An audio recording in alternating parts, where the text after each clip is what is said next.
بہت بہت شکریہ۔ اردو زبان خالص ہندوستانی زبان ہے، یہ کسی قوم کی نہیں، یہ کسی کے باپ کی میراث نہیں، یہ کسی ایک فرد واحد کی نہیں، اس پہ کوئی ٹریڈ مارک نہیں ہے۔ انجم بھائی یہ گواہ ہیں، تبھی اردو کے سبھی بڑے لوگ موجود ہیں۔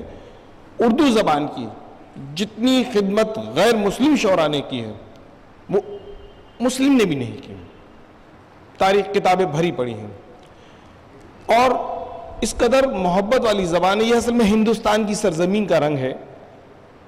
ایک شاعر تھے بابا فرید گنج شکر رحمۃ اللہ علیہ، ان کا ایک دوہا تھا جس کا میرا جی نے ان کا ہندی کرن کیا کہ کاواں سب تن کھاویں چن چن کھاویں ماس دو نینا نہ کھاویں مینو پیا ملندی آس۔ اصل میں یہ اسی طرح سے اور پنجابی زبان میں ہے۔ اور سنت درشن سنگھ دگل صاحب کہتے ہیں کہ اپنے ہی دوست کی تو ہیں جتنی بھی ہیں نشانیاں، دیر ملے تو سر جھکا کعبہ ملے سلام کر۔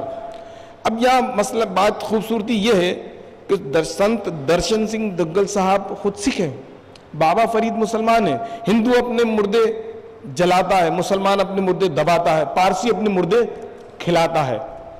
اب بابا فرید گنج شکر پارسی پلیٹ فارم سے اپنے دل کی بات کہہ رہے ہیں، اس کا نام اردو ہے۔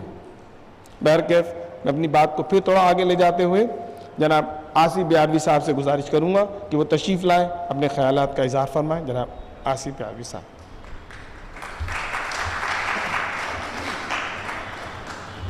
السلام علیکم۔ تفصیلی مضمون تو کتاب میں درج ہو چکا ہے، ایک اجمالی جائزہ پیش کر رہا ہوں۔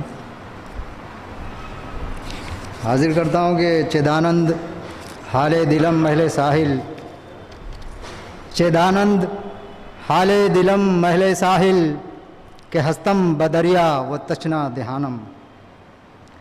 ڈاکٹر لکشمن شرما واحد کی غزلوں کو پڑھ کر محسوس ہوتا ہے کہ شاعر مصائب کی چلچلاتی دھوپ میں زندگی کی خارزار زمین پر سرگرم سفر ہے۔ اس کے بدن پر آتشی کرنوں کے نیزوں کی الغار ہے، اس کی روح پر درد کے خنجروں کی یورش ہے۔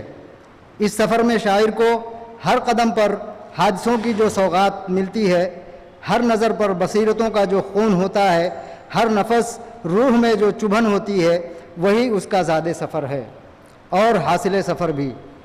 اس جاں گسل سفر میں شاعر اپنے حسرتناک خوابوں اور نیم جاں ارمانوں کی مشعل فروزاں کرتا راستہ تلاش کرتا ہے تو اس کے ذہن و دل کی طرح اس کے الفاظ و معانی کا نگار خانہ بھی جگمگانے لگتا ہے۔ ایک ایک تجربہ بولنے لگتا ہے، ایک ایک داغ لو دینے لگتا ہے، ایک ایک کیفیت جاگ اٹھتی ہے اور ایک ایک حادثے کا چہرہ نکھر جاتا ہے، اور اس کی شاعری ایک طرف خارجی ماحول کی صفاقیوں کی ترجمانی بن جاتی ہے تو دوسری طرف زندگی کے مبہم اندرونی اور انسانی سائیکی کا اشاریہ بن جاتی ہے۔ یہی وہ خوبیاں ہیں جو ڈاکٹر لکشمن شرما واحد کی شاعری کے مزاج کی تشکیل کرتی ہیں۔ ڈاکٹر لکشمن شرما واحد غزل کی جمالیات کے ادا شناس ہیں۔ غزل کی اکائیاں ان کے شعری تجربوں کا اظہار کے لیے خاص طور پر موزوں ہیں۔ یہی وجہ ہے کہ انہوں نے اپنے تخلیقی تجربوں کو فنی رکھ رکھاؤ، کلاسیکی نظم اور جمال آفرینی زبان کے ساتھ پیش کیا ہے۔ ان کی آواز کا چہرہ روز بروز نکھر رہا ہے۔ وہ دن دور نہیں بشرط ریاضت فن جب ان کا شمار ممتاز اور منفرد شاعروں میں ہوگا۔ ان کا یہ مجموعہ کلام ان کا یہ مجموعہ کلام لبیک بھی نئی غزل کے ذہین اور حساس قارئین کی تسکین کا وافر سامان فراہم کرتا ہے۔ میری دعا ہے کہ یہ مجموعہ کلام قبولیت عام کی سند حاصل کرے۔ آمین۔ السلام علیکم۔